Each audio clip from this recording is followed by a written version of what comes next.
Hello बच्चों, कैसे हो यार आप लोग? बढ़िया। तो बढ़िया तो हो गई यार तुम लोग, क्योंकि कल आप लोग का पेपर है। सुबह है पेपर मैथ्स का। और आज की रात, यही रात अंतिम, यही रात भारी। ठीक है। और उसके बाद कल एग्ज़ाम की तैयारी। तो बेटा उसको हम लोग गौर करते हुए अब आगे बढ़ेंगे। और कुछ और बहुत ही महत्वपूर्ण विशेषता रूप से चर्चा करने वाले हैं हम लोग एमसीक्यूज़ के ऊपर, क्योंकि आप जैसा कि बैनर देख पा रहे हो, ये एमसीक्यू के लिए ही बेटा मैंने यहाँ पे एक एक छोटा सा शॉर्ट वीडियो बना के रखा है। ये थोड़ा लंबा हो गया है, लेकिन कोई बात नहीं है तो शॉर्ट ही। इसमें बेटा बहुत सारे एमसीक्यूज़ की चर्चा हम लोग यहाँ पे करेंगे और आपको ऐसा प्रयास करके दिखाएंगे कि हाँ, ये सारे के सारे इम्पोर्टेंट क्वेश्चंस हैं। ठीक है, कल के पेपर्स में जो आने के चांसेस बनते हैं। तो सीबीएसई के क्वेश्चन है बेटा, इनको एकदम हल्के में नहीं लेना है, प्रैक्टिस है। आप इनको प्रैक्टिस करो, दिमाग में रखो, और फिर कल एकदम ज़बरदस्त पेपर करके आना। ठीक है।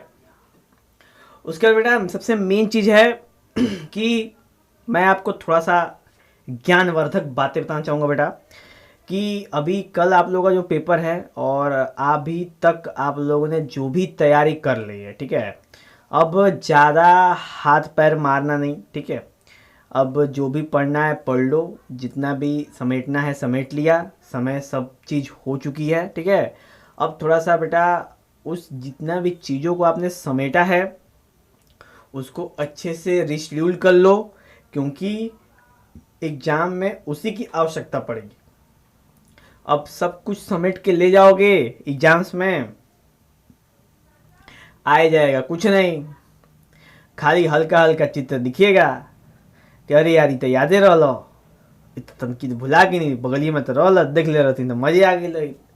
ठीक है, तो ये सब चीज़ की चिंता नहीं करना है बेटा। ठीक है, साल भर आपने कौन सा मतलब कि तैयारी जो करी है आप लोगों ने, उस तैयारी के बेसिस पे आपको बेटा कल का पेपर अटेम्प्ट करना है। ठीक है, तो चलिए मैं आपका बेटा ज़्यादा समय ना लेते हुए सीधा हम लोग टॉपिक पे फोकस करते हैं। और यहाँ बेटा हम लोग 3 पार्ट में आप देख सकते हो, यहाँ पे सेक्शन है, section B, section C, 3 part में एमसीक्यू हमने आपको दिखाने की कोशिश करी है।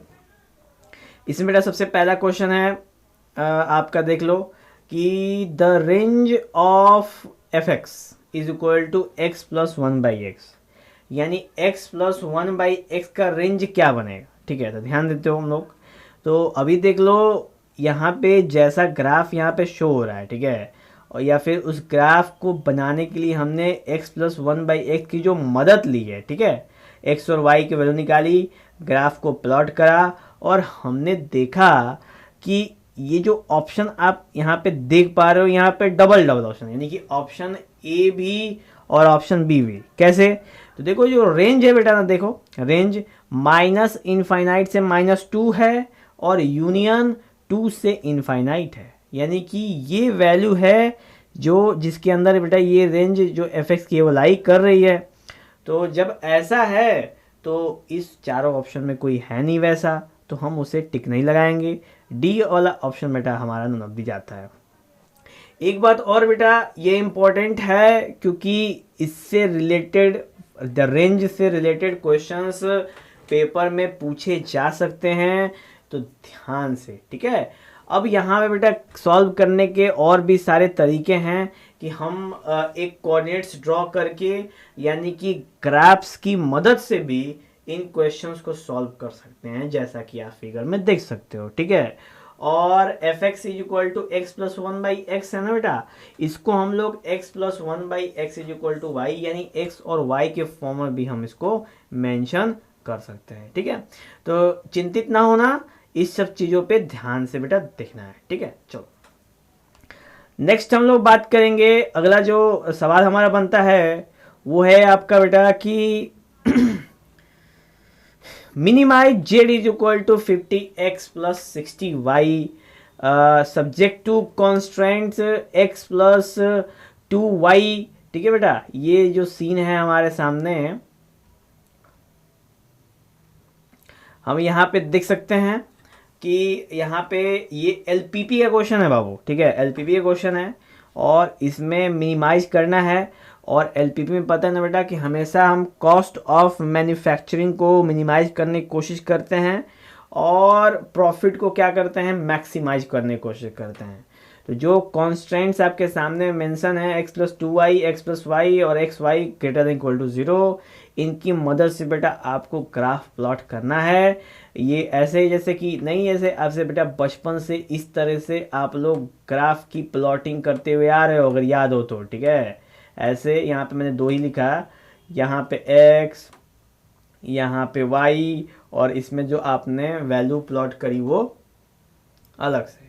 तो ये सब जब वैल्यू पुट करेंगे बेटा ना, तो इससे रिलेटेड आपको जब आप ग्राफ प्लॉट करोगे ऐसे, ठीक है, तो हमें कॉर्नर पॉइंट्स मिलेंगे। कॉर्नर पॉइंट्स का मतलब क्या पता है, कोई ग्राफ ऐसे जाए, फिर कोई ग्राफ ऐसे जाए, ठीक है बेटा।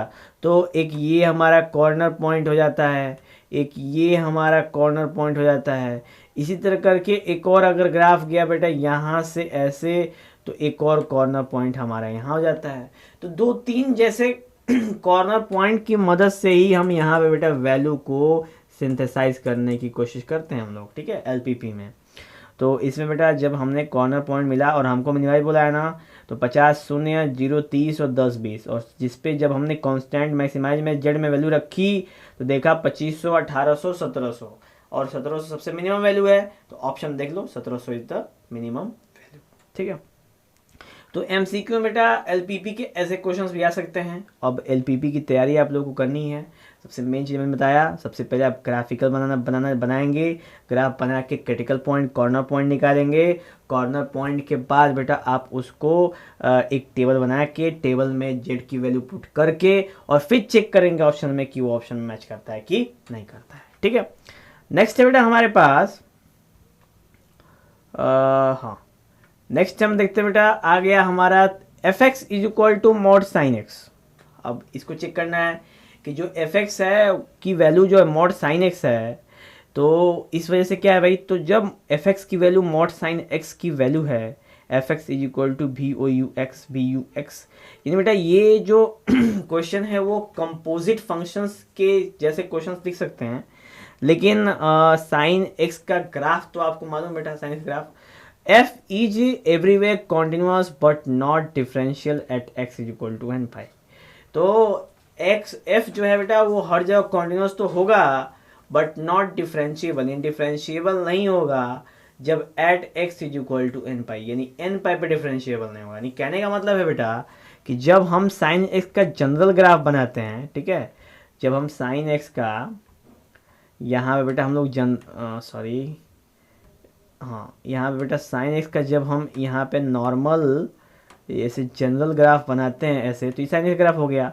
अब मॉडुलस फंक्शन का स्टेटमेंट है बेटा कि जब केवल ऊपर वाला पार्ट यानी केवल प्लस वाला पार्ट एग्जिस्ट करे और माइनस वाला पार्ट बेटा एग्जिस्ट ना करे, ठीक है, तो ये वाला हो जाएगा, फिर ये वाला हो जाएगा, ठीक है बेटा। तो ये जो ग्राफ बनेगा कुछ इसी तरीके का बढ़ेगा, ऐसे ऐसे ये ऐसे ये ऐसे ये। तो ये जो ग्राफ बना है बेटा, ये ग्राफ क्या है, ग्राफ कॉन्टिन्यूस तो है लेकिन डिफरेंशिएबल नहीं है यार, क्योंकि यहाँ पे कॉर्नर पॉइंट्स आप देख सकते हो और कॉर्नर पॉइंट्स पे डिफरेंशिएबिलिटी नहीं होती है, ठीक है। ये बात आप दिमाग में रखना बेटा हमेशा, कॉर्नर पॉइंट पे जो डिफरेंशिएबिलिटी होती है वो बिल्कुल नहीं होती है, ठीक है। इतना बात आप दिमाग में रखिएगा तो एमसीक्यू में ज़्यादा मज़ा देगा, ठीक है। नेक्स्ट हम लोग बात करेंगे बेटा, नेक्स्ट पॉइंट है कि the number of solution system में इक्वेशन, यानी हमारे सामने एक सिस्टमेटिक इक्वेशन दिया है। अब इसे कितने सोल्यूशन भी बेटा सिलेबस में नहीं है, तो इस पर ज़्यादा कोई टेंशन लेने की आवश्यकता नहीं है, ठीक है, सोल्यूशन वाला क्वेश्चन नहीं है। नेक्स्ट बेटा ये एलपीपी का जो फिजिबल रीजन का क्वेश्चन आपके सामने है, ये इंपॉर्टेंट है, देख लो।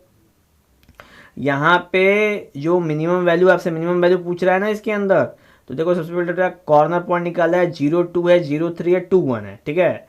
और जब इसको z में देखो ऊपर जब z जो मेंशन किया है उसके ना जब पुट करा तो 2, 3, 9 दे दिया, ठीक है। अब 2 इज द सबसे मिनिमम वैल्यू, तो इसलिए डी का हम क्या कर देंगे, टिक लगा देंगे। तो अगर आपको एलपीपी में क्वेश्चन आए बेटा तो बिना सॉल्व किए आप नहीं गेस कर सकते, तुक्का नहीं लगा सकते। तुक्का लग सकता है लेकिन आप बिना सॉल्व किए उसका आंसर मेंशन नहीं कर पाओगे, ठीक है। तो ध्यान देना इस चीज़ के लिए। अब देखो बेटा इसमें कॉर्नर पॉइंट्स की बात कर लो तो 0,2 यानी 0,2 किधर है भाई, तो 0,2 बेटा ये ऊपर हो गया, ये वाला पॉइंट मैं थोड़ा सा मेंशन कर देता हूँ। ये हो गया बेटा 0. ये हो गया 0,2, ठीक है। और फिर 0,3 बेटा यहाँ पे देख लो ऊपर है 0,3, ठीक है। और 2,1, अब देखो बेटा ये है आपका 2,1। तो फिजिबल रीजन हमारा क्या आता है भाई, तो फिजिबल रीजन हमारा आ गया, आप देख लो फिजिबल रीजन है हमारा कौन सा, द मिनिमम वैल्यू इज 2 वाला, ठीक है। और 2 किस पे मिल रहा है, 0,2 पे। तो ये है हमारा सबसे मिनिमम वैल्यू यहाँ पे मिलने का चांसेस है, ठीक है। चलो नेक्स्ट बेटा हमारे पास बात करें हम लोग तो देख लो maximum value of x plus cos x, यानी कि x प्लस कॉस एक्स की मैक्सिमम वैल्यू, मैक्सिमम में क्वेश्चन है बाबू 0 से π/2 में कितनी होगी। तो यहाँ पे कंडीशन बेटा fx is equal to x plus cos x, और मैक्सिमम वैल्यू निकालने के लिए करते क्या हम करते हैं f डैश x। तो जब आप f डैश x करो बेटा तो आ जाएगा 1 माइनस साइन एक्स, फिर हम f डैश x की वैल्यू 0 के बराबर रखते हैं तो sine x is equal to 1 आ जाएगा, ठीक है बेटा। तो x is equal to sine inverse 1, तो x is equal to π/2। Simple बेटा यहाँ से आप ए ऑप्शन टिक लगा सकते हो, आपका आंसर बिल्कुल सत्य होगा, ठीक है। तो ये रूल जानेंगे आप लोग कि मैक्सिमम मिनिमम के लिए करते क्या है। हम सबसे पहले फर्स्ट फंक्शन करते हैं, ठीक है, यानी f डैश x करते हैं, फिर f डैश x की वैल्यू 0 के बराबर रखते हैं, फिर उसके बाद उसको वैल्यूज वहाँ से निकालते हैं, ठीक है। और फिर हमें पता चल जाती है कि क्या है। अगर फिर भी उस समय नहीं समझ में आता है तो हम उसका डबल डिफरेंशिएशन करते हैं, सेकेंड ऑर्डर डेरिवेट्स करते हैं, और फिर वहाँ से हम चेक करते हैं कि मैक्सिमम है कि मिनिमम वैल्यू है, किधर की वैल्यू है, वहाँ से हम आइडेंटिफाई करते हैं बेटा, ठीक है। चलो नेक्स्ट बेटा इन्वर्टिबल मैट्रिक्स, इन्वर्टर मैट्रिक्स छोड़ियो, ठीक है, इन्वर्टर मैट्रिक्स गोली मारो। नेक्स्ट बेटा आपके सामने, हाँ, the radius of sphere increasing at the rate of इतना 0.2 सेंटीमीटर पर second, the rate at which the volume of sphere increases when radius 15 centimetre. यानी कि बेटा वॉल्यूम में इंक्रीमेंट पूछा है ना, यानी v is equal to 4/3 πr³ होता है, और dv/dt कर दो बेटा इसको, तो ये हो जाएगा 4πr² dr/dt। अब dr/dt कितना भाई, ये है 0.2 और रेडियस कितना है 15, वैल्यू पुट कर दिया हमने, आ गया 180 पाई सेंटीमीटर क्यूब पर सेकेंड, ठीक है। ये बेटा एप्लीकेशन ऑफ डेरिवेटिव्स का सबसे पहला चैप्टर जिसका नाम है आपका रेट वाला चैप्टर में बेटा ये एग्जिस्ट करता है, तो वहां का एमसीक्यू ये पूछा जा सकता है। नेक्स्ट बेटा in LPP the objective function is always, दिमाग में रखेंगे, ठीक है, objective function is always linear. क्यों, क्योंकि इसका नाम ही है लीनियर प्रोग्रामिंग प्रॉब्लम्स, ठीक है, यानी लीनियर प्रोग्रामिंग प्रॉब्लम्स, इसलिए आप आंख बंद करके बेटा डी ऑप्शन टिक मार सकते हो, ठीक है। नेक्स्ट है square matrix A is called idempotent, यानी इडेम्पोटेंट किसको बोलते हैं बेटा, किस कंडीशन बोलते हैं, तो बोलते हैं जब ए स्क्वायर करने पे भी ए ही आ जाए, ठीक है। अगर किसी स्क्वायर मैट्रिक्स का आप स्क्वायर करो और फिर भी वही मैट्रिक्स फिर से वापस आ जाए तो हम इसको बोलते हैं बेटा आइडेम्पोटेंट बोलते हैं, ठीक है, ठीक है बेटा। चलो नेक्स्ट है if y is equal to x a plus b square a b arbitrary constant, then हमारे सामने मेंशन है, तो y is equal to a plus b square बेटा dy/dx कर दो, तो a का डिफरेंशिएशन 0 और bx स्क्वायर का हो जाएगा बेटा 2bx, फिर d2y/dx स्क्वायर करोगे बेटा तो ये 2bx का हो जाएगा 2b, ठीक है। और यहां से हो जाएगा बेटा आपका d2y/dx square is equal to 1/x dy/dx, ठीक है। और बेटा यहाँ पे x उधर भेज दोगे तो x d2/dx square is equal to dy/dx। तो आप देख लो इस चारों ऑप्शन बेटा यही एक ऑप्शन है पहला वाला जिसमें हमारा लाया हुआ आंसर क्या कर रहा है बेटा, एग्जिस्ट कर रहा है, सॉरी तो बेटा ये हो गया हमारा ऑप्शन 1 करेक्ट। अब बात करें बेटा next question, the value of objective function is maximum under linear constant, यानी कि ऑब्जेक्टिव फंक्शन में मैक्सिमम वैल्यू है लीनियर कॉन्स्टेंट में किस कंडीशन में है भाई, किस कंडीशन से मैक्सिमम मिलता है, तो वो है बेटा eight any vertex of feasible reason. यानी कि जो अभी मैंने बात करा बेटा इस वाले मैटर पे एलपीपी वाले पे, कि जो भी इस ग्राफ के अंदर, ठीक है, जो भी इस ग्राफ के अंदर ये जो लाइंस ड्रॉ होते हैं, ठीक है, ये और ये जो लाइंस कट करते हैं, तो ये जो कॉर्नर पॉइंट है ना बेटा, वर्टेक्स जिसको बोलते हैं हम लोग, ये वर्टेक्स ही क्या है, इसी पे हमको वैल्यूज़ यहाँ पे ऑब्टेन होती हैं, चाहे वो मैक्सिमम बात करो या फिर बेटा मिनिमम बात करो, ठीक है। तो ये कंडीशन है हमारा। तो यहाँ पे बेटा आपको ऑप्शन है eight any vertex of feasible reason, ठीक है। The vertex which is maximum distance from 0 0, नहीं ऐसा कुछ नहीं है। एट द सेंटर नहीं, एट 0 0 नहीं, ये भी नहीं बेटा, ठीक है। तो we substitute the coordinates of vertex of feasible region in the objective function and then we obtain the maximum और मिनिमम वैल्यू, दोनों वैल्यू फाइंड कर सकते हैं। Therefore the value of objective function is maximum under linear constants at any vertex of feasible region. जो हमने बात करी उसी को यहाँ पे स्टेटमेंट के फॉर्म में क्या कर दिया गया है, इसमें दर्शाया गया है। ओके चलो नेक्स्ट बेटा हमारे सामने इक्वेशन ऑफ नॉर्मल है, इसको छोड़ो। नेक्स्ट बेटा आपके सामने है f x is equal to e का पावर मॉड एक्स। बेटा इसका आंसर में ए करेक्ट है, क्योंकि जो ई का पावर मॉड एक्स है वो कॉन्टिन्यूस तो है पर डिफरेंशियल नहीं। एग्जाम्पल तौर पे जैसे मॉड एक्स का ग्राफ बनाओ बेटा, अगर आप यहाँ पे अगर हम मॉड एक्स का ग्राफ बनाने की कोशिश करते हैं, मैं आपको दिखा देता हूँ मॉड एक्स ग्राफ कैसे बनता है बेटा। यहाँ से ऐसे बेटा ये से वी बनता है, विक्ट्री वाला वी बन जाता है मॉड एक्स ग्राफ। और आप गौर करो तो ये 0 0 पे इस वाले पॉइंट पे कॉर्नर पॉइंट आता है, इस वजह से यहाँ पे डिफरेंशिएबल नहीं होगा, लेकिन ये कॉन्टिन्यूस है एवरी पॉइंट पे, ठीक है। चलो नेक्स्ट बेटा हमारे सामने if k b is an integer then l t x to the k x minus greatest integer function, ठीक है बेटा। तो यहाँ पे ग्रेटेस्ट इंटीजर फंक्शन का उपयोग किया गया है, जो कि इम्पोर्टेंट नहीं है बेटा, ठीक है। हम लोग इसको इम्पोर्टेंट का दर्जा नहीं देने वाले, चलो ठीक है। नेक्स्ट हम लोग बात करेंगे बेटा आपके सामने, ये भी the point of curve tangent normal question है, इसको भी हम लोग थोड़ा भी नहीं पूछेंगे। नेक्स्ट बेटा आपका ऑर्थोगोनली, ठीक है, ये भी टेंजेंट नॉर्मल का ही क्वेश्चंस है, ठीक है, इसको भी छोड़ देते हैं हम लोग।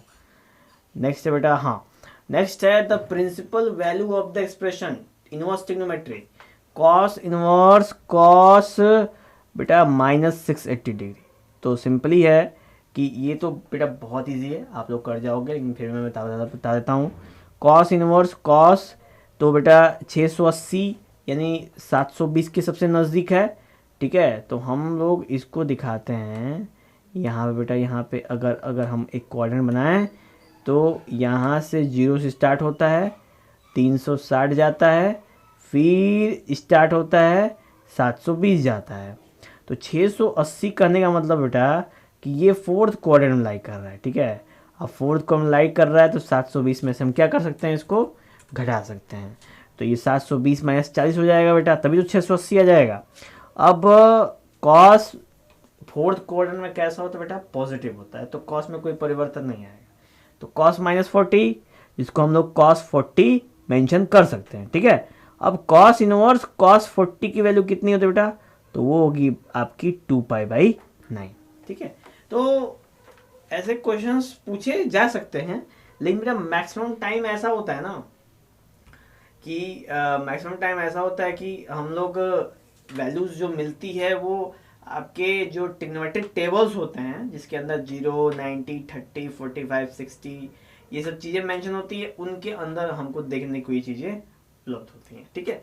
तो वो सारी चीज़ें इसमें लाइक कर जाती हैं, बहुत ज़्यादा कोई इशू नहीं रहता है इसमें, लेकिन ये क्वेश्चन बेटा देख लेना, ठीक है, क्या पता आ जाए। ओके चलो नेक्स्ट बेटा हम लोग बात करेंगे, हाँ नेक्स्ट बेटा हमारे सामने ये बेटा आपका डिफरेंशियल इक्वेशन क्वेश्चन है, ठीक है। डिफरेंशियल इक्वेशन हमारे सामने है, x y minus log e y is equal to 1, satisfy equation, then we get option 3। यहाँ पे आंसर 3 बेटा। हम लोग यहाँ पे डिफ्रेंशिएशन कर रहे हैं, तो ये एप्लीकेशन ऑफ डिफ्रेंशिएशन का भी क्वेश्चन हो सकते हैं, ठीक है। तो ये दोनों जगह आ सकते हैं, डिफरेंशियल इक्वेशन में भी आ सकते हैं और एप्लीकेशन ऑफ डिफरेंशिएशन में भी ये क्वेश्चन पूछा जा सकता है, ठीक है।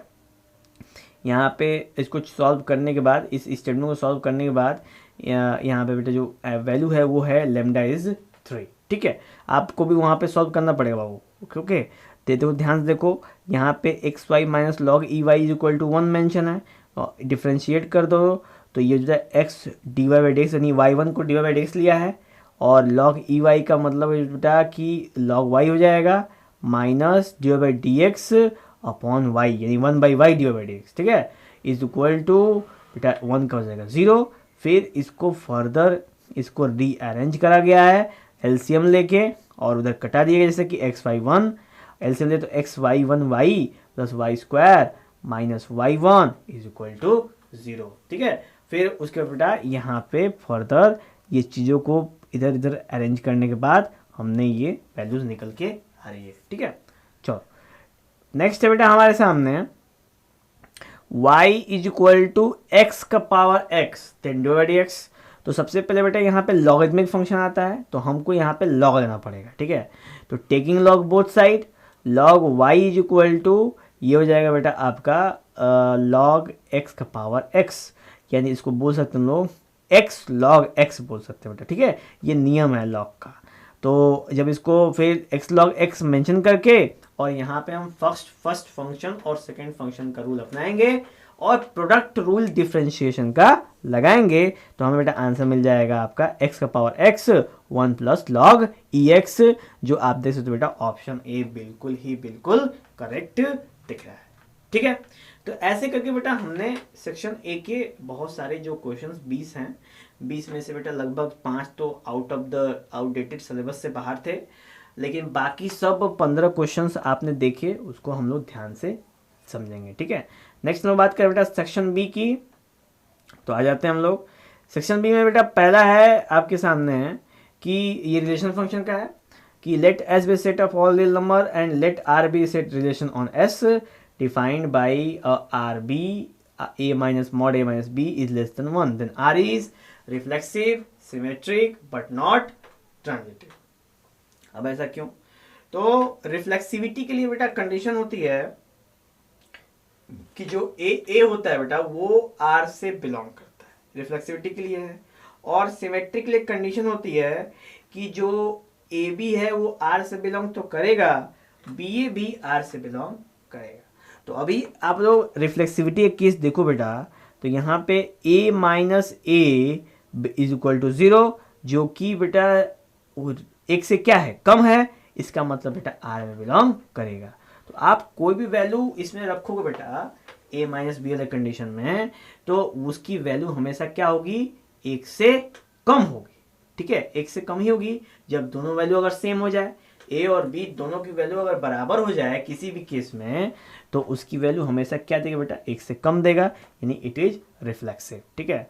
और उसके बाद बेटा कि सिमेट्रिक के लिए है तो a b belongs to R, यानी कि ए माइनस बी की वैल्यू अगर लेस देन 1 है तो बी माइनस ए की भी वैल्यू क्या होगी बेटा, लेस देन 1 होगी, क्योंकि किसी भी कंडीशन में मॉड से जब भी बाहर वैल्यू निकलेगी वो value a minus mod b के, मतलब मॉड a माइनस बी के बेटा बराबर ही होगी, डिफरेंस नहीं हो सकता, ठीक है। देखो यहाँ पे एक मिस्टेक हो गया बेटा, यहाँ पे 1 मेंशन है, यहाँ पे a होना चाहिए, यानी b माइनस a होना चाहिए। तो इस वजह से ये जो सिमेट्रिक है ये भी आर भी क्या बेटा, सिमेट्रिक है। लेकिन जब हम ट्रांजिटिव की बात करते हैं तो क्या समझ बेटा कि जो a माइनस बी है अगर वो एक से कम आ रहा है और b माइनस सी है जो भी एक से कम आ रहा है, तो a माइनस सी भी एक से कम आना चाहिए। तो a माइनस सी का मतलब कि हमने a में c क्या कर दिया, घटा दिया, तो minus b plus b minus c कर दिया बेटा, जिसकी वैल्यू क्या होगी, लेस होगी किससे, a minus b plus b minus c से, और जिसकी वैल्यू बेटा कभी भी एक से कम नहीं हो सकती, कभी भी नहीं हो सकती भाई। एक से कम कैसे हो सकती है, पॉसिबल ही नहीं है। तो जब एक से कम नहीं होगी तो वो ट्रांजिटिव नहीं होगा, ठीक है। देख लो बेटा, सिंपल, क्लियर हुआ। चलो तो हम लोग बात करें बेटा आपकी, तो ये रिफ्लेक्सिव है, सिमेट्रिक है, पर ट्रांजिटिव नहीं है, ठीक है। नेक्स्ट देखते हैं। नेक्स्ट बेटा हमारे सामने कि at x is equal to 2 f x is equal to greatest integer function का फिर क्वेश्चन आ गया। हम लोग इसको थोड़ा भी तवज्जो नहीं देना है बेटा, ठीक है। नेक्स्ट बात करेंगे हम लोग फिर से एलपीपी क्वेश्चन आया है कि बेटा एक चीज गौर करो, एलपीपी के बहुत सारे क्वेश्चन आ रहे हैं, तो इस बार क्या पता हल्का मचा देवे, ठीक है, तो ध्यान से इसको देखना। Corner point of feasible reason determine system ने कांस्टेंट है 0 10 5 5 15 15 0 20, ये सारे के सारे बेटा कॉर्नर पॉइंट से मेंशन है और हमारे सामने जेड दिया हुआ है, ठीक है। तो converse maximum of Z occur eight point 15 15 0 20। तो मैंने किस कंडीशन में होगा कि जो मैक्सिमम होगा बेटा 15 15 और 0 20 पे मैक्सिमम हो जाएगा, ठीक है। तो कंडीशन देख लो, तो Z occurs eight maximum 15 15 0 20, therefore 15p plus 15q की वैल्यू, ठीक है बेटा, 15p प्लस 15 की वैल्यू 0p प्लस 20q के बराबर होगी, क्योंकि दोनों पे क्या होगा बेटा, मैक्सिमम दे रहा है। तो कंपेयर कर देते हैं हम लोग यहाँ पे, तो जब सॉल्व करते हैं निकल के आता है q की वैल्यू 3p के बराबर अगर होगी तो हमें दोनों पॉइंट्स पे मैक्सिमम वैल्यू मिलेगी, ठीक है। नेक्स्ट बेटा हमारे सामने टेंजेंट नॉर्मल का फिर क्वेश्चन है बेटा, उसका फंक्शन है, ये सेम फंक्शन था वहीं पे, कॉन्टिन्यूस है एवरीवेयर।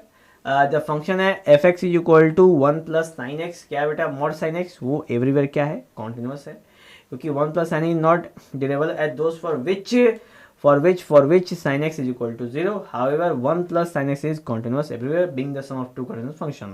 यानी कंडीशन बेटा continuous फंक्शन का एक रूल है कि जब भी हम दो ठीक बेटा, जब भी हम दो फंक्शन को continuous फंक्शन को आपस में सम करते हैं तो उनका समेशन भी क्या होता है, continuous ही शो करता है, ठीक है।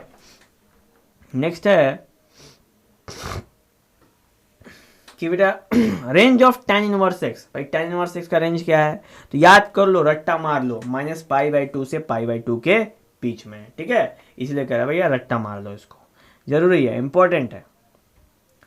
नेक्स्ट है a relation R is in a set is called reflexive, कब रिफ्लेक्सिव होगा, चार ऑप्शन है, जब ए बिलोंग्स टू R करेगा और उसके सारे एलिमेंट ए में बिलोंग्स करेंगे, सिंपल।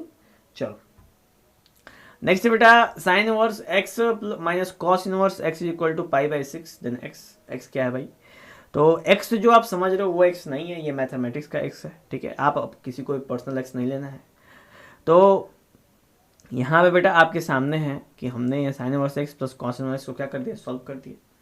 सॉल्व करा तो यहाँ पे देख लो साइन इनवर्स x को हम लिख सकते हैं π/2 माइनस कॉस इनवर्स x, यानी कि साइन इनवर्स x को बेटा कन्वर्ट कर दिया गया।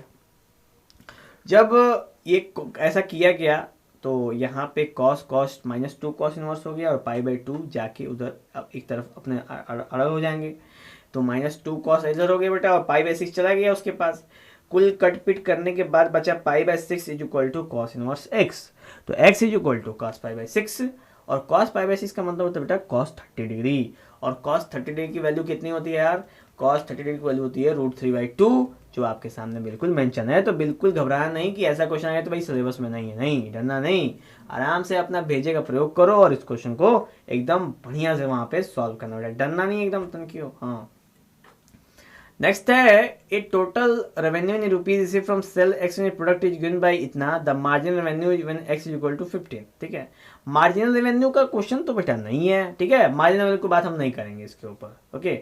चलो नेक्स्ट है let A be square matrix of order 3x3 then k is equal to, तो k की वैल्यू किसके बराबर है, तो k³ मॉड a, यानी k³ मॉड a के बराबर हमारी ये वैल्यू निकल के मिलेगी, क्योंकि ये एक बेटा प्रॉपर्टी है, ठीक है। 3x3 मैट्रिक्स में जो k है वो इक्वल है किसके, k³ मॉड a के, यानी कि उसके जो भी परिवर्तन होने वाला है वो मैट्रिक्स के अंदर कोई नहीं होने वाला है, ठीक है, वो सब मैट्रिक्स के बाहर होगा। तो यहाँ पे बेटा जब इसको एक एग्जांपल लेके सॉल्व करा गया तो देखा गया कि k³ का डिफरेंस इसके अंदर है, तो ये भी प्रॉपर्टी बेटा ध्यान देंगे, प्रॉपर्टी पे क्वेश्चंस MCQ में पूछे जा सकते हैं, ठीक है। चलो नेक्स्ट बेटा हमारे सामने द फंक्शन है f x is equal to x minus a sine inverse 1/x minus a. तो बच्चों इसको चेक कर लेंगे आप लोग, ठीक है। इसको चेक कर लेंगे कि ये जो फंक्शन है f x is equal to x minus a sine one upon x minus a, तो f a is equal to zero, यानी कंडीशन दे दिया है आपको, उस पर आप लिमिट लगा के लिमिट का प्रयोग करके आप उसको चेक करेंगे तो आप देखेंगे कि जो फंक्शन है वो कॉन्टिन्यूस तो है पर डिफरेंशिएबल नहीं है बेटा एक्स इज इक्वल टू ए पे, ठीक है। नेक्स्ट बेटा हमारे सामने बात करेंगे हम लोग, ये आपके सामने क्वेश्चन है बेटा, ठीक है। ये भी आप देख लो एप्लीकेशन ऑफ डिफरेंशिएट का क्वेश्चन है, जहाँ पे आपसे पूछता है डी टू अब d x square at x is equal to a, यानी कि जब x की वैल्यू a होगी उस समय डी टू अब डी एक्स स्क्वायर कितना होगा। तो सिंपल यहाँ पे बेटा root x plus root y is equal to root a, इसका स्क्वायर क्या कहते हैं d two by d x square divide by d x किया गया बेटा सबसे पहले, उसके बाद उसका d two by d x square किया गया। अब करने के बाद जहाँ पे भी x का टर्म आया ना वहाँ पे x के जगह पे बेटा a पुट किया गया और देखा गया तो आंसर आया 1/2a। बिल्कुल स्टेप वाइज प्रोसेस है, ठीक है। यहाँ पे आप देख सकते हो, तो यहाँ पे बेटा आ गया आपका आंसर 1/2a। तो अभी क्या है सीन बेटा कि मैथ्स के जो क्या कहते हैं एमसीक्यू होंगे आपके पेपर में, वो कुछ खतरनाक भी होंगे कुछ नॉर्मल में होंगे, ठीक है। तो पहले जो नॉर्मल वाले हैं उनको अटेम्प्ट कर जाएंगे, जो ज़्यादा खतरनाक वाले हैं उनको छोड़ेंगे। लास्ट में जो एग्जाम में बेटा 20 मिनट 25 मिनट आधा घंटे जो समय आपको बचेगा पेपर कंप्लीट करने के बाद उस समय बेटा इनको अटेम्प्ट करिएगा, बाकी सोल्यूशन के साथ। एक और चीज़ इंपॉर्टेंट बेटा वो है कि मैथ्स के जो एमसीक्यू होते हैं वहाँ पे सोल्यूशन भी डिमांड करता है, ठीक है। तो केवल आंसर लिखने की गलती मत करना, ठीक है। आप वहाँ पे सॉल्यूशन भी आपको करना पड़ेगा उन एमसीक्यूज का, वहाँ पे अगर नहीं करोगे तो माना जाएगा कि इस लड़के ने चेपा है कहीं से, ठीक है। दिमाग में बेटा इसको भी रखना है आपको। नेक्स्ट है y is equal to sine verse root under 1 plus x plus root under 1 minus x upon 2। तो ये क्वेश्चन है बेटा हम लोग के सामने। अब यहाँ पे डिवाइड बाई डी एक्स की वैल्यू निकालना है, ये भी बेटा एप्लीकेशन ऑफ इंटीग्रेशन में ही क्वेश्चन है। तो put x is equal to cos 2 theta, limit and derivatives का बेटा कॉस 2 थीटा है, तो कॉस 2 थीटा जहाँ पे x वहाँ पे पुट कर दिया। पुट करने के बाद यहाँ पे ट्रिग्नोमेट्रिक फंक्शंस का उपयोग करते हुए यहाँ पे सॉल्व करा है, तो y is equal to sine over sine pi by 4 plus 2 theta. तो y is equal to pi by 4 plus 2 theta, क्योंकि साइन ओवर साइन बेटा कट के खत्म हो जाएगा। तो d y by d theta is equal to 2, तो put theta is equal to cos inverse x by 2। तो जहाँ पे भी थीटा है ना वहाँ पे कॉस इनवर्स एक्स बाई 2 क्या करना है, पुट करना है हमको, ठीक है। तो जब हम पुट करेंगे बेटा तो हमें मिलेगा d theta by d x is equal to minus 1/4 root under 1 square. अब d y by d x करोगे तो बेटा 2 से कट जाएगा ये एक बार में, तो बचेगा -1/2 रूट 1 माइनस एक्स स्क्वायर, और इसका आंसर आप देख सकते हो बेटा ऑप्शन नंबर बी है, ठीक है। चलो नेक्स्ट बेटा हमारे सामने है one branch of cos inverse other than the principal value branch correspond to, यानी कि कॉस इनवर्स का अदर देन प्रिंसिपल से अदर ब्रांच से कौन सा, वो बेटा 2 पाई से 3 पाई। देख लो ध्यान से इसको, ठीक है। 2 पाई से 3 पाई वाला एक अदर ब्रांच है आपको दिख सकता है। नेक्स्ट बेटा यहाँ पे एक डिटर्मिनेंट है जिसमें 1 1 1 a b c a cube b cube c cube row के फॉर्म में दिया हुआ है। तो आप बेटा इसको सॉल्व तो कर सकते हैं, लेकिन बेटा ये एलिमेंट्री ऑपरेशंस का है क्वेश्चन और ये सिलेबस में है, ठीक है। और डिटरमिनेंट की प्रॉपर्टी भी इसमें लगती है, तो ये भी सिलेबस में नहीं है, तो इसके ऊपर ज़्यादा फोकस नहीं करना है। नेक्स्ट बेटा फिर आ गया एलपीपी वाला सवाल, और यहाँ पे फिर वही मैटर फंसता है बेटा कि कॉर्नर पॉइंट्स फिजिबलिज्म के दिए हुए हैं, यहाँ पे 0 3 1 1 और 3,0 और आपको z दिया हुआ है, ठीक है। और पी क्यू कंडीशंस भी दिया है, और आपको मिनिमम पूछा है बेटा 30 और 11 पे। तो हमको क्या करना है कि एक बार इसमें z की जगह पे 30 रख देना है और फिर 11 रख के और दोनों को आपस में बेटा कंपेयर कर देना है, तो हमें p और q के बीच में एक रिलेशन मिलेगा, जो कि आप देख सकते हो p is equal to q by t, c option q by two, c वाला ऑप्शन बिल्कुल क्लियर है बेटा, तो इसको टिक लगा देंगे, ठीक है। चलिए नेक्स्ट है एलिमेंट्री ऑपरेशंस का ये भी क्वेश्चन बेटा डिटरमिनेंट से रिलेटेड, ठीक है। इसको भी ज़्यादा टेंशन नहीं लेना है, ठीक है। ये भी आपके इस साल बेटा सिलेबस में शायद ही इंक्लूडेड है। नेक्स्ट बात करेंगे बेटा, the function log x³ plus x6 is one of the following types. कौन कौन सा है? तो ऑड एंड इंक्रीजिंग। ये बेटा ऑड है और इंक्रीजिंग है, ठीक है। ऑड भी है और इंक्रीजिंग में है। नेक्स्ट है बेटा आपके सामने ये क्वेश्चन आ गया 1 mod x 0, और इसके लिए यहाँ पे बेटा लिमिट वैल्यू दी हुई है कि भाई किसके किसके बीच में है। तो mod x को जब आप स्प्लिट करोगे तो एक बार तो बेटा एक बार, सॉरी थोड़ा सा गले में प्रॉब्लम बेटा, सर्दी गर्मी के टाइम से बहुत ज़्यादा प्रॉब्लम हो रही है, तो जानवर जैसी हरकतें हो रही हैं, ठीक है, उसको इग्नोर कर दीजिएगा। नेक्स्ट बेटा आपके सामने कि let fx is equal to 1 mod x और 0 यहाँ पे मेंशन है, और यहाँ पे mod x को आप स्प्लिट करोगे तो एक बार -x और एक बार +x के फॉर्म बेटा उसको स्प्लिट कर सकते हैं। और यहाँ बेटा आप देख सकते हो, ठीक है, यहाँ पे at x is equal to -1 वाले केस में, और जब x इक्वल टू -1 वाले RHL वाले में बेटा दोनों में 1 आ गया, नहीं f x is continuous, x equal to -1 continuous है। अब जब डिफरेंशिएबिलिटी चेक की गई मैंने बेटा, तो हमें देखा गया कि जो LHD है वो RHD के बराबर है। इस वजह से ये भी पता चला कि ये जो डिफरेंशिएबिलिटी बेटा ये फंक्शन है, ठीक है। तो यहाँ पे कॉन्टिन्यूस का कॉन्टिन्यूस भी दिया हुआ था, तो यहाँ पे कॉन्टिन्यूटी आपको चेक करनी थी, ठीक है। तो डिफरेंशिएबिलिटी में देख लो 0 आ गया, इसमें 0 आ गया, ठीक है। कॉन्टिन्यूटी भी है बेटा और ये डिफरेंशिएबिलिटी भी है -1 पे, तो हम यहाँ पे x is equal to c वाला ऑप्शन भी यहाँ पे कर सकते हैं बेटा, क्योंकि क्वेश्चन में हमसे पूछ रहा है एवरीवेयर कॉन्टिन्यूस नहीं है, एवरीवेयर डिफरेंशिएबल नहीं है, continuous at x is equal to -1 सही है, और differentiable at x is equal to -1 ये भी सही है बेटा, ठीक है। तो इन दोनों में से C, D दोनों में से किसी ऑप्शन पे आप टिक लगा दोगे, आंसर आपका करेक्ट हो जाएगा। ओके, चलो नेक्स्ट है बेटा आपके सामने एक ऑर्डर पेयर है 1 1 2 2 1 2 2 1 2 3। अब रिलेशन है, अब ये नॉट एंटी सिमेट्रिक, यानी कि एंटी सिमेट्रिक नहीं है। इसका मतलब क्या है बेटा? तो ये सिमेट्रिक है। अगर ये एंटी सिमेट्रिक नहीं है इसका मतलब ये सिमेट्रिक ही हो ना। एंटी सिमेट्रिक का मतलब क्या है कि जो सिमेट्रिक नहीं है, और ये नॉट एंटी सिमेट्रिक इसका मतलब इट इज सिमेट्रिक, ठीक है। तो ये रिफ्लेमेट्रिक है, रिफ्लेक्सिव है और एंटी सिमेट्रिक है, ठीक है।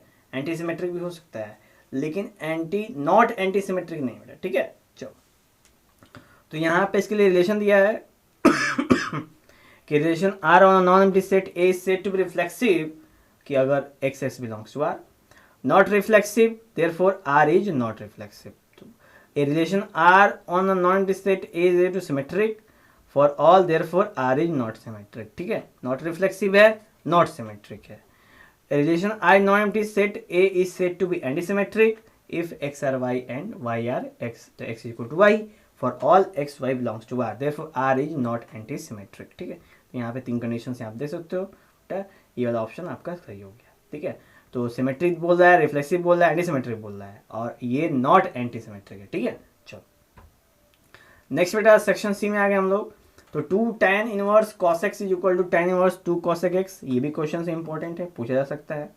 देख लो बेटा यहाँ पे सोल्यूशन में, तो 2 tan inverse cos x is equal to tan inverse 2 cos x cosec x, tan inverse cos x को 2 cos x upon 1 minus cos square x लिख सकते हैं, ठीक है। और यहाँ पे tan inverse 2 upon sine x, तो 2 tan inverse x equal to बेटा tan inverse 2x upon 1 minus x square, और यहाँ बेटा हो जाएगा 2 cos x sin square x equal to 2 upon sine x, तो cot x equal to cot π/4, तो x equal to यहाँ π/4, सी वाला ऑप्शन बेटा बिल्कुल करेक्ट है। बाकी एक आध दो तरीके और बेटा आप उनसे भी अटेम्प्ट कर सकते हो। नेक्स्ट बेटा, a linear programming problem the function whose maxima और minima are to be found is called. तो किसी भी लीनियर प्रोग्रामिंग में प्रॉब्लम्स में जो फंक्शन है उनके मैक्सिमम मिनिमा कैसे फाइंड होता है बेटा? तो वो सारे के सारे को हम ऑब्जेक्टिव फंक्शन में, ध्यान में रखना बेटा, ठीक है। लीनियर प्रोग्रामिंग प्रॉब्लम्स में जितने भी फंक्शन होते हैं, जो भी फंक्शंस होते हैं, वो सारे के सारे कैसे होते हैं? ऑब्जेक्टिव फंक्शंस होते हैं, ठीक है। एकदम गौर से याद रखना, ठीक है। नेक्स्ट है बेटा, to differential coefficient f log x is effect to x, f x equal to log x is x log x का पावर -1। तो यहाँ बेटा कंडीशन दिया हुआ है f x equal to log x, f log x is equal to log log x, f dash log x करोगे बेटा तो 1 अपॉन लॉग एक्स d by d x of log x, और लॉग एक्स का वैल्यू हो जाता है बेटा 1 बाई एक्स। तो यहाँ पर हो जाएगा f dash log x is equal to 1 upon x log x, जिसको हम लिख सकते हैं एक्स लॉग एक्स का पावर -1, सिंपल। ठीक है, तो ये हो गया बेटा ऑप्शन नंबर सी। नेक्स्ट बेटा आपके सामने if A is square matrix then A minus A dash, यानी कि जो ए माइनस ए डैश होता है उसको क्या बोलते हैं बेटा, उसको बोलते हैं स्क्यू सिमेट्रिक मैट्रिक्स। ठीक है, और अगर ए प्लस ए डैश है तो उसको बोलते हैं बेटा सिमेट्रिक मैट्रिक्स। ठीक है, और इसके केस में अगर कोई भी मतलब कि एलिमेंट नहीं होता उसको बोलते हैं नल मैट्रिक्स, और आइडेंटिटी बोलते हैं बेटा जहाँ पे केवल 1 1 1 आपको डायगोनली आपको 1 1 1 उसके अंदर बेटा मैट्रिक्स में मिले स्क्वायर मैट्रिक्स, तो उसको हम लोग बोलते हैं आइडेंटिटी मैट्रिक्स। ठीक है, नेक्स्ट बेटा हमारे सामने the range of function f x equal to x minus 1 mod में, तो उसको बेटा 0 से इनफाइनाइट कंडीशन है कि f x equal to mod x minus 1 में है which always gives non negative values of f x. और बेटा आप कितना भी इसमें नेगेटिव डाल दो ना, कोई भी नेगेटिव डाल दो, आपको हमेशा इसमें पॉजिटिव वैल्यू ही मिलेगी। तो इसका रेंज क्या है बेटा, जितने भी हैं all non negative real number, तो सारे के सारे नॉन नेगेटिव रियल नंबर क्या है बेटा, इसके रेंज है। तो ऐसे आपको चेक करना है कि इसमें सारे अगर पॉजिटिव डालोगे तो पे पॉजिटिव निकलेगा, नेगेटिव डालोगे तो भी नेगेटिव निकलेगा, तो इसका मतलब बेटा इसका रेंज हुआ जितने भी नॉन नेगेटिव नंबर्स हैं। ठीक है, नेक्स्ट बेटा हमारे सामने आ गया, अब थोड़ा सा वैल्यू बेस्ड क्वेश्चन टाइप है आपके सामने यहाँ पे कि ऑन हर birthday Seema decide to donate some money to the children of an orphanage home, और if there were 8 children less everyone would have got 10 rupees more. However, if there were 16 more children, everyone would have got 10 rupees less. Let the number of children be x, the amount distributed by Seema for only child be y. ठीक है, तो यहाँ पे terms of equations में बेटा इसको represent करने की कोशिश किया गया है कि कितना कितना सीमा ने डोनेट किया है और कितने की आवश्यकता वहाँ पे होती। तो बेटा इसमें एलपीपी की मदद से आपको एक इक्वेशंस मतलब एक दो इक्वेशंस बेटा यहाँ से आपको एक्स और वाई के रिस्पेक्ट में तैयार करने हैं, जिसमें बेटा इसमें सी ऑप्शन सही है, 5x minus 4y is equal to 40 और 5x minus 8y is equal to -80। ठीक है, इसको सॉल्व करें बेटा, कोई प्रॉब्लम होगी तो आप हमें कमेंट बॉक्स में जरूर बताएंगे। ठीक है, चलो नेक्स्ट बेटा हमारे सामने which one of the following matrix equation represent the information given above, यानी जो भी इन्फॉर्मेशन अभी ऊपर दिया हुआ है उसको मैट्रिक्स से कैसे रिप्रेजेंट करेंगे। तो अब देख लो 5 - 4 5 - 8 x 5 40 80, क्योंकि अभी पिछले सवाल में बेटा यही आप डिटरमिनेंट यही आप इक्वेशन देख सकते हो, 5 - 4 40 5 - 8 80, और नेक्स्ट वाले में आप वही चीज़ बेटा इसको स्क्वायर मैट्रिक्स फॉर्म में दे सकते हैं। तो इसको ध्यान से बेटा नोट करना है, इम्पोर्टेंट है, ये वाले बेस्ट क्वेश्चन आ सकते हैं पेपर में। ठीक है, चलो नेक्स्ट बेटा आपके सामने the number of children who were given some money by Seema, यानी कितने बच्चे हैं जिसको सीमा ने पैसे दिए हैं, तो वो हैं बेटा आपके 32 स्टूडेंट हैं। ये सब लाइन बाय लाइन है, जैसे जैसे आप पहले वाला ऑपरेशन अटेम्प्ट करते जाओगे वैसे वैसे आपको धीरे धीरे धीरे धीरे जानकारी होती जाएगी कि कितने कितने कैसे कैसे आंसर्स आपको बेटा एमिशन होते जाएंगे वहाँ से। ठीक है, नेक्स्ट बेटा आपके सामने है कि how much amount is given to each child by Seema, Seema ने हर एक बच्चे को कितना दिए, तो 30 रुपये दिए सीमा ने हर एक बच्चे को। ठीक है, और उसके बेटा नेक्स्ट है कि how much amount does Seema spend student money to all student to orphanage, यानी कि ऑर्फनेज के सारे बच्चों को सीमा ने जब दान किया तो टोटल अमाउंट कितना था, 960 रुपये बेटा। ठीक है, तो ये थे बेटा इंपॉर्टेंट कुछ एमसीक्यूज जो आपके बोर्ड के पेपर्स के बहुत इंपॉर्टेंट है, आप इसको देख लेना। प्लस मैं और भी बहुत इंपॉर्टेंट बात करना चाहूँगा कि आप एनसीईआरटी में बेटा जितने भी एमसीक्यूज हैं, ठीक है, जितने भी एमसीक्यूज हैं उनमें से एक भी एमसीक्यू आप छोड़ना नहीं बेटा एनसीईआरटी की। ठीक है, most important MCQs are of NCERT, और वो पेपर्स में क्वेश्चन में आने के बहुत ज़्यादा चांसेस बेटा होते हैं। ठीक है, तो good luck for your exams. और बेटा मॉर्निंग में मतलब मॉर्निंग के टाइम बेटा इस समय तो जो भी है, ठीक है, जो भी सीन्स हैं यहाँ पे पर मॉर्निंग के टाइम्स में बहुत सारे MCQs बेटा हम लोग अपने चैनल्स पे शॉर्ट्स के फॉर्म में लाने वाले हैं, तो आप उसको एग्जाम में बैठने से पहले बेटा ज़रूर देख लेना, वो आपके लिए बहुत ही हेल्पफुल रहेंगे। ठीक है, तो कल के मॉर्निंग बेटा आपको बस केवल बहुत ज़्यादा प्रेशर नहीं लेना है, क्योंकि जितनी पढ़ाई थी हो चुकी है। ठीक है, आप कूल एंड काम कंपोज माइंड के साथ एग्जाम्स में बैठेंगे, जितना जितना जैसे थोड़ा मोड़ा बेटा हल्का फुल्का आप उसको रिवीजन मार लेंगे। बहुत ज़्यादा प्रेशर नहीं लेना है कि मैंने ये चैप्टर कंप्लीट नहीं किया। जितना भी कंप्लीट किया बेटा उसके ऊपर आपको फुल फोकस्ड करना है। ठीक है, तो मिलेंगे बेटा मॉर्निंग के टाइम में, चलते हैं, जय।